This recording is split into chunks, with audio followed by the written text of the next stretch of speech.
clock on my computer. Oh, it says right now that we're live. I think that's how you know. So fun. So have you been able to stay cool? These last few days have just been crazy. They have been hot, but we in the office, we've been trying really hard to keep our HVAC system going so that it's adequate for what we need. And we're staying cool. I actually was in Idaho, so it was a whole 10 degrees cooler there.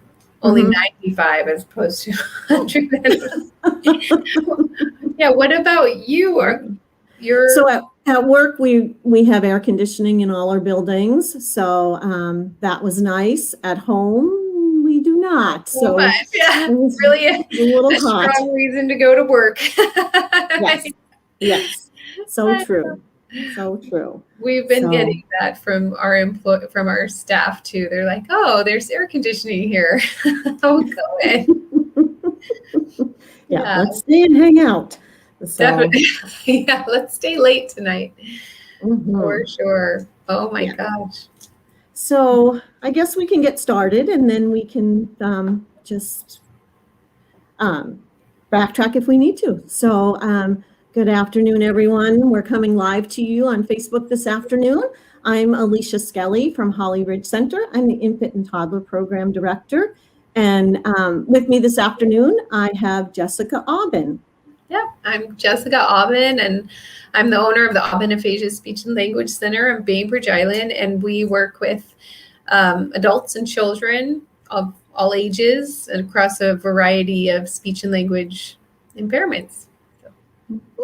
And we're going to tell you a little bit more about what our agencies do. For Holly Ridge, we are an early intervention provider agency, and we provide services for children birth to 3 from Bainbridge Island to Port Orchard and also parts of North Kitsap. We are one of 17 neural developmental centers in the state. And we are also designated as a center of excellence through the Washington Department of Health. And we provide lots of different services for children that may need support. So we have speech therapists on staff, we have occupational therapists on staff, physical therapists, we provide educational services, we also have social workers, we have some specialized teachers. So we have a teacher of the visually impaired and a teacher of the deaf and hard of hearing. We also provide services for children with a diagnosis of autism. So I'm sure some of you have heard about ABA services. We provide those. We also have a pediatric nurse practitioner on staff to help support families. And she has specialized training to be able to diagnose autism. And we also have on our staff family resources coordinators. So every family gets assigned a family resources coordinator, and that person, that staff member, helps them through the process from beginning to end. So the first person you talk to after you talk to our receptionist at Holly Ridge is one of our family resources coordinators, and they do intakes with families and then just help them, like I said, every step of the way. If your child ends up qualifying for services, they are there. They help with writing the plan for your child and then help you with any resources you might need in the community. So say you're looking for a dentist that does really well with children, they're able to provide you with those types of services. Also childcare. So we have tons and tons of resources that they are able to help families with and answer your questions. So, Holly Ridge is here to help you with any questions you may have about your child's development. You can call us directly or contact us directly if you have questions about your child's development. Even if you don't want an evaluation, you can call and ask questions. We're here to help provide information and share any resources in the community. And you can refer your child yourself. So you don't have to wait for your doctor to say, hey, go contact Holly Ridge. You can call us directly Doctors also refer children to us. And, you can call us, like I said, at any time. Our number is 360-373-2536. Or you can check us out on our website, which is www.hollyridge.org. And it talks about our different resources we have available, talks about evaluations for children, and also there's lots of other resources for things in the community. We're here to help you with any questions you might have about your child's development. So, Jessica, you want to tell us a little bit more about kinds of some of the things you do at Aubin? Absolutely. Yeah, we love to work with Holly Ridge Center because they offer so many, such a comprehensive set of services for families and for children. And it's such a great way to get them the boost that they need and on their way. So we love to work with Holly Ridge. And then we, like Alicia said, we are located on Bainbridge Island, and we serve families primarily on Bainbridge Island, but also throughout the Kitsap Peninsula. And because we work with all ages, we're an institution that can provide speech and language services to families as your child grows and becomes a young adult even, or if you have even older family members that need speech and language services later on. So some of our speech therapists are right now, we're doing a mixture of in-person and telehealth services. And through telehealth, we're serving people not only on the Kitsap Peninsula, but also in the Seattle area and in the islands across, from the mainland, so up in Anacortes and whatnot. So we're starting to have a greater telehealth present throughout the state of Washington in more remote areas where people otherwise wouldn't have access to services. And we try to collaborate with our local organizations, such as the school districts, Holly Ridge, and other organizations that provide support services to people so that they get the best services that they need, which are appropriate for what they have going on. So we just do speech therapy, but we try to get people in the right hands so that they have all of their needs met. Yeah. That is great. So you provide center-based, so people come into your building or your agency, but you also do the teletherapy as well. Yeah, that's a good reminder. I didn't mention that. Right now we're kind of in this transition phase at Holly Ridge, but we are seeing families, most of our families through teletherapy, but we're starting to do some or have been doing some in-person visits at our center. We're starting to do visits outdoors at families' homes or, at a park or in the yard. So really trying to kind of transition back to services as they used to be. But, we are in this transition phase and we're taking it slow to keep our families and staff safe and healthy. But it's a very kind of exciting time for us. And, as we all know, the focus of early intervention is really parent training and working with children and working within their natural environment. So we're very excited to be starting seeing more families in person. And and today we're going to talk a little bit. Is there anything else, Jessica, that you want to mention? I had a question for you, Alicia. I know you are slowly increasing the number of people that you're starting to see in person. Is there a specific date when there'll be greater volumes, or how are you doing that? Yeah. So we are kind of have this plan where we're rolling things out slowly. And, by the end of July, we hope to kind of still have that kind of a hybrid model in place. So for families will always have the option of getting their services via Zoom if they're, if that's working well for them. But by end of July-ish, we're looking at least offering or having that discussion with families. So it's really a team decision. It's not about Holly Ridge deciding, hey, you need to do this. It's really about the team working together as a team, and the parents, of course, are very important, the most important part of that team. And so working with them to figure out what will work best for their family. My goal, or our goal, is by September to kind of being back mostly with our home visits. But of course, it will really depend on each individual family and what they would like to do. We're still asking our staff when they're out to please mask up and follow specific protocols, and lots of hand washing. Hand washing is so important. I'm sure everyone's tired of hearing that, but it is very important. So. Yeah, but that's good to know. I know that our families are kind of all over the place when it comes to what their comfort level is, and some people are more comfortable, in person. And others still prefer telehealth too. So it's great. Yeah, we can answer questions now, I think, if we need to. Oh, can I answer that question or give a stab at it?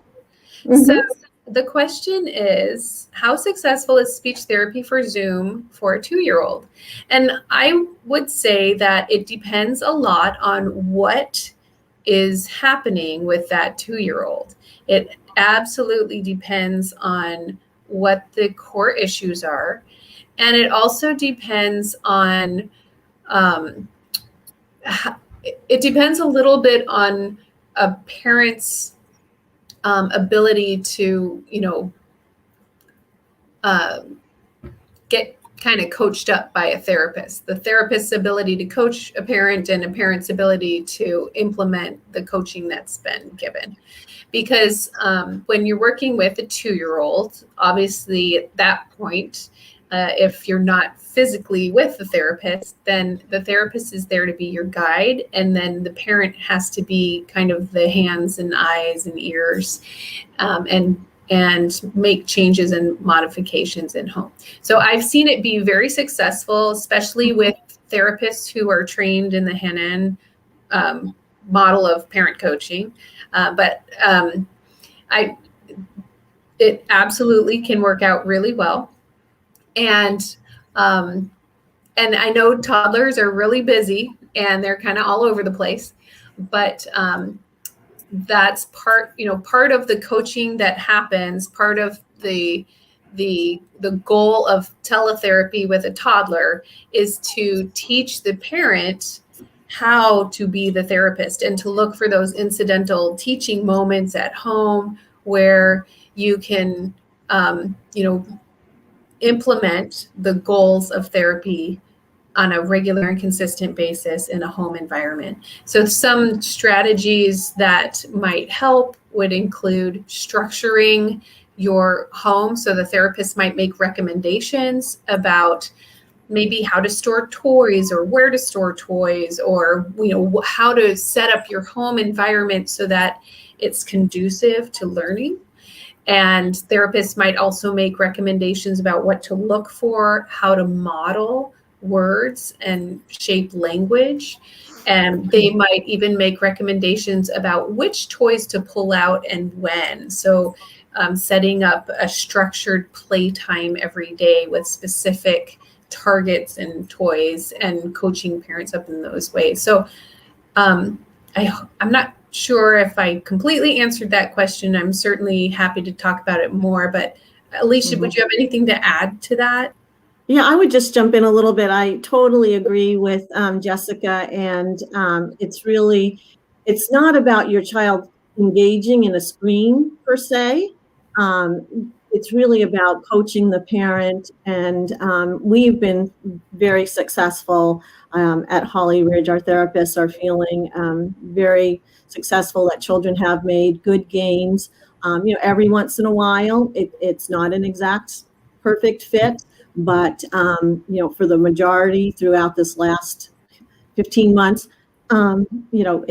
it's been pretty successful with a lot of our families. And teletherapy is research-based, so there is, there's background to it. And as Jessica mentioned, that parent coaching piece is so vital. And staff at Holly Ridge have had quite a bit of training around that this past year, and previously if they were interested. And so I think it's been pretty effective, and it really is about that modeling and helping you create that structure that Jessica was talking about.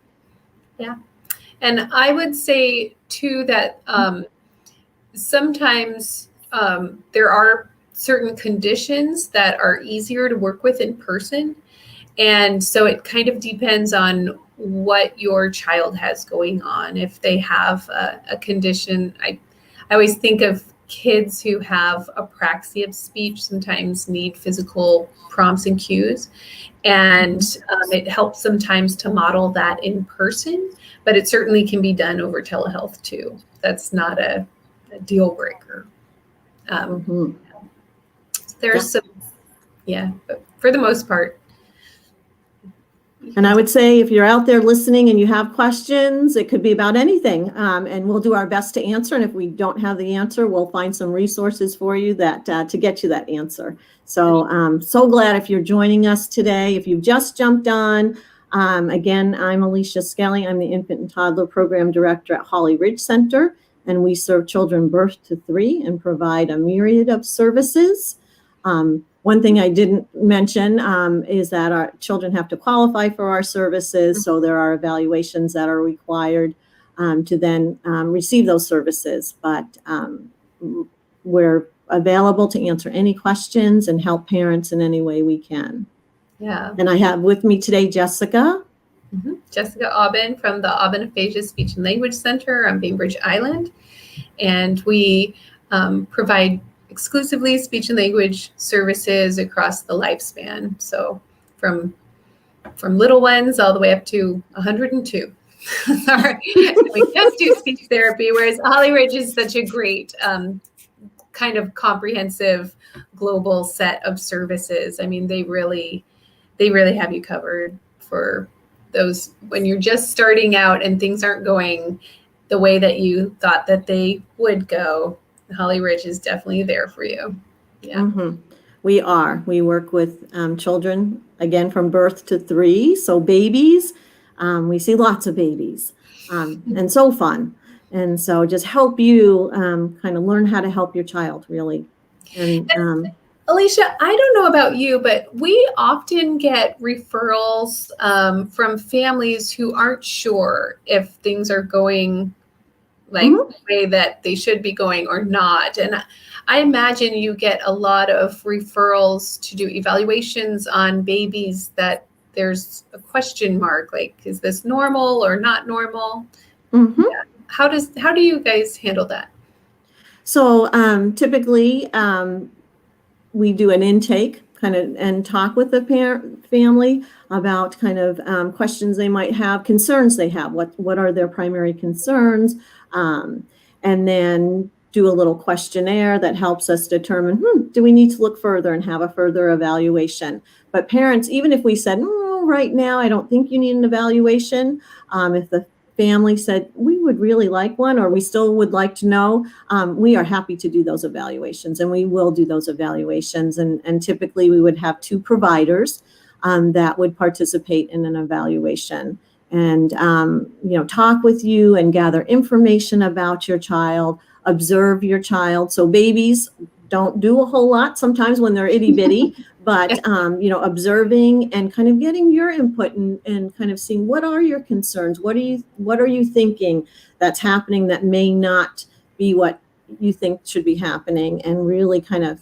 figure those pieces out. But we have lots of tools that we can use, but mostly it's talking to parents, observing the child, and then doing some standardized assessments to help us make that determination. Yeah, and I find too that a lot of families just like that peace of mind of knowing, like, okay, well, these are a couple things to watch for, but we're okay, or maybe we're not, and we need to get a little boost going, and we know the value of early intervention is really powerful. So Yeah. It is. It is. Babies can't wait.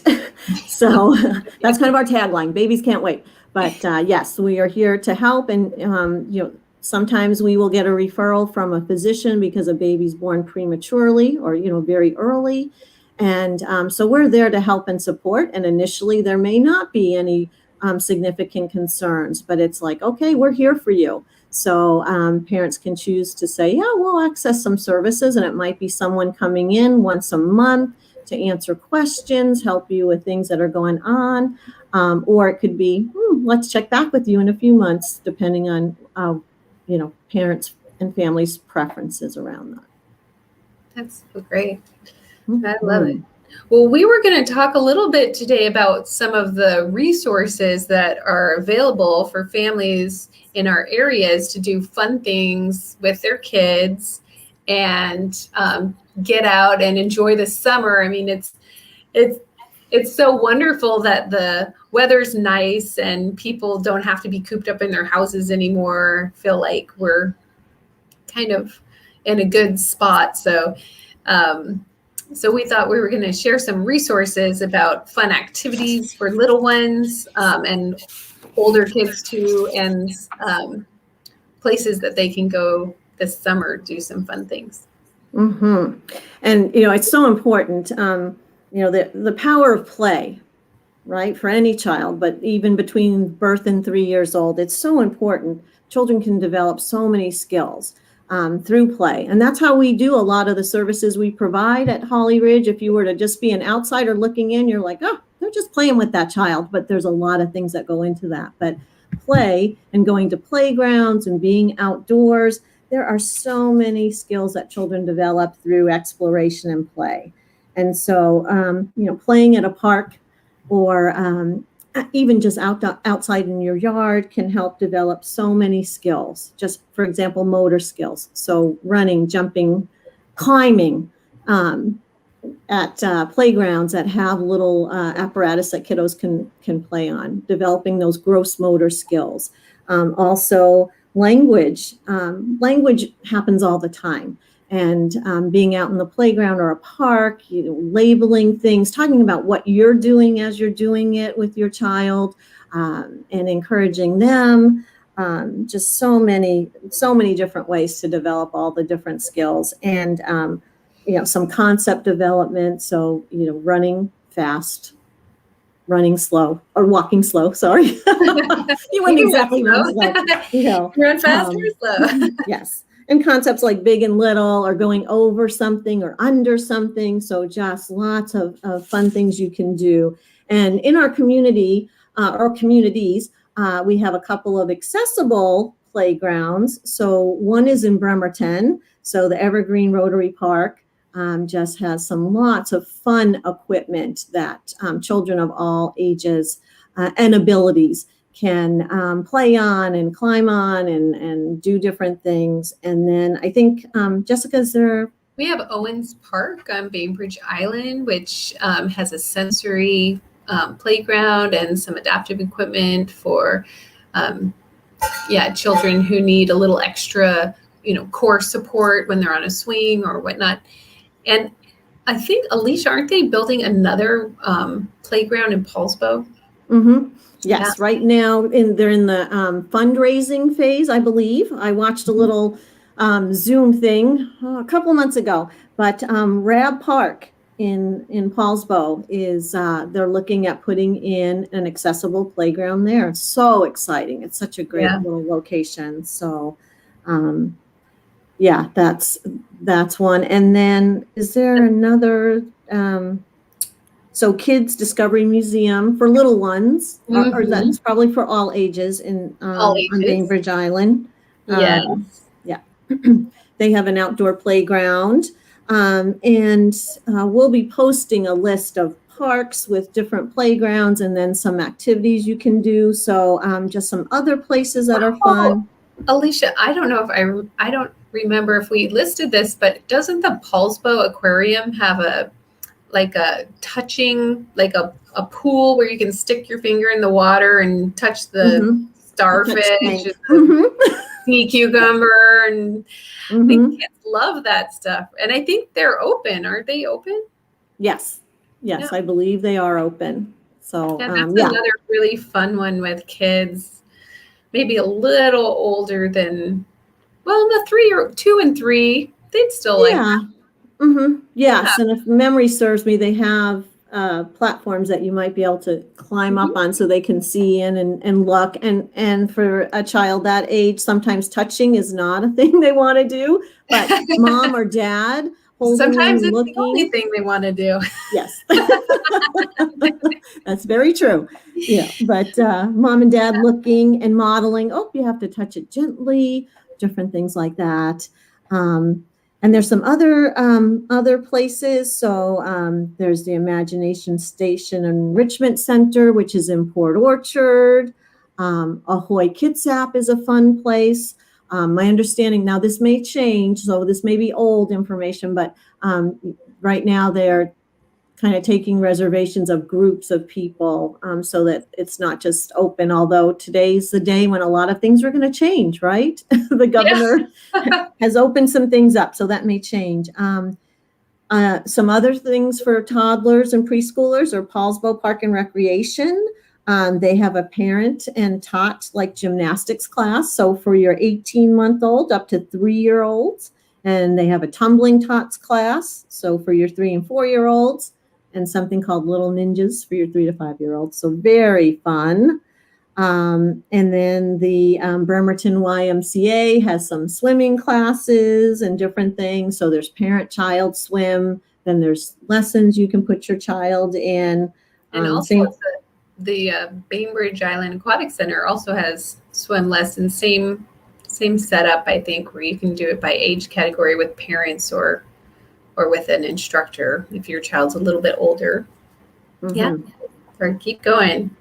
Yeah, so those are some of the highlights. Like I said, we'll have a list that we'll probably post on the Holly Ridge website, and also on Jessica will post on her website. Really cool thing, Kitsap Regional Library has, excuse me, story time, sometimes in the park. I learned something the other day from one of our family resources coordinators. I don't know if you can go online and they'll do book bundles. So you can tell them what age your child is and what they might be interested in. And they will put together a little bundle of books. And then you just make a plan to pick them up. And they'll do it for adults too. So that could be really fun. They're wonderful. Yeah, that's really good. And a lot of small group activities too, increasing numbers are happening outside in parks like that story time. And I know we have a group of kids that are going to be heading off to the developmental preschool in the fall. And so we started a little toddler or play group. So some of them have already actually started the developmental preschool, but we're only able to attend for a month or two. So we have a little group of kids that we're doing toddler play groups outside in a park on Bainbridge Island that we just facilitate 1 or 2 times a month just to get kids together and doing fun things. It's really, and I think there's a lot of organizations that are on this list that have modified their offerings to be in an outdoor venue or a venue where, it's a safe place to be. Yeah. So that is good. And there are so many organizations that are doing yoga with kids right now. And I just think that is so sweet and wonderful for little ones to be able to do yoga.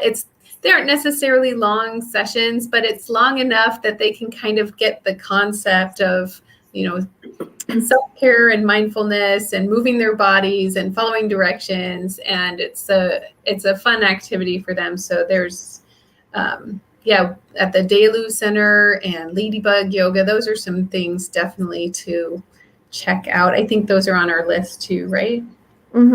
Yeah, I believe so. Yeah, so lots and lots of activities for kids. And didn't we check out the Kitty Mew is back open again? were they talking about reopening? The Kiddie Mew on Bainbridge Island was talking about reopening their sensory days for kids that have sensory issues. Mm-hmm. But they Nice. haven't started that. I think that's going to start up again in July. Yeah, which is right around the corner. So yeah. So those are really great resources because, look, any parent with a child that has sensory issues knows you really need the right environment to have fun, and that's what it's all about. Having a good time, connecting with your kid. Mm-hmm. Definitely. I don't know if there's any questions out there. We are probably going to wrap this up. Okay.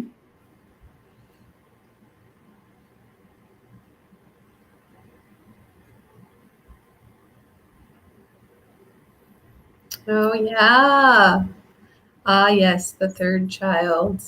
And the older children aren't necessarily the best models of good communication. That one. So I would say call us if you're interested in having an evaluation. You can contact Holly Ridge and give us a call. We can do an intake and start some services. I would start services too. I find that kids who don't have necessarily good older models, they don't necessarily get the same attention and speech and language development. And so even though, so they might be they might just need a little boost to really get talking. And so getting an evaluation and then just giving them a little boost is sometimes enough for them to just take off on their own. And so it might not be a scenario where your child has to be in speech therapy for 3 years like your older one was. Mm-hmm. But sometimes I actually had this experience with another family. There was a little guy and he just wasn't talking. And mom was feeling kind of concerned about the development of her little child because she had an older son who was a super talker, and he was just like talking all the time and communicating all the time. And they'd started using sign language at home, and he just wasn't developing speech sounds. He wasn't using words and putting them together. So she brought him into the clinic, and we started working with this little guy. And the first time he came into the session, we just set up the environment in such a way that he started producing words for us on that first day. And mom burst into tears because she said, I haven't heard my son talk like this ever before. And as we only have been working with this little guy for like maybe 2 months, and he's already developing a tremendous vocabulary and putting 2-word utterances together, and his language is just exploding. And it's so fun to see that. So I love it when we get, kids like this that just need like a little boost and then they take off. And I expect that it's possible that that is going on with your toddler, but you never know. The other thing to kind of weigh in is that sometimes if you have an older child that has a speech and language delay, it's really common for that type of thing to run in families. So it's possible that he does need, a little more help too. So it could go both ways, but I would definitely seek out, services. I think it's also important to say that, like at Holly Ridge, your services don't cost the family anything, right, Alicia? So for therapy services, we're required to bill insurance. So sometimes there's a copay. Oh, okay. So it really depends on the family's insurance. So there is no charge for the initial evaluation. Okay. And then depending on what the services are that are recommended and needed, sometimes we are, like I said, we're required to bill insurance. And so there's a copay. And sometimes families have large deductibles that make it prohibitive. We, can work with families in different ways to get their child the services they need. Yeah, So. and we also bill insurance companies for people's services. But I think Holly Ridge is a nonprofit, so you have a little more help available for families that need help with their insurance coverage, I think. Right. Yeah. Yes. Mm-hmm. So there you go. All right. Well, if you joined us today, we hope you come back next time. We hope to have Facebook Live once a month at the end of the month with different topics, from anything from, sensory needs of a child to communication development. If you have a topic that you're interested in, let us know, and we're going to have different staff members and different maybe providers in the community participate. So we're looking forward to continuing this once a month. So please come back and join us. We'd love to see. Hopefully get some parents in here too, sharing their experiences with development across time too. That's always hopeful. Yeah, we'll be here once a month. Yeah, for sure. So have a great rest of your day, and we'll see you next month. Thank you. Thanks. Bye. Bye.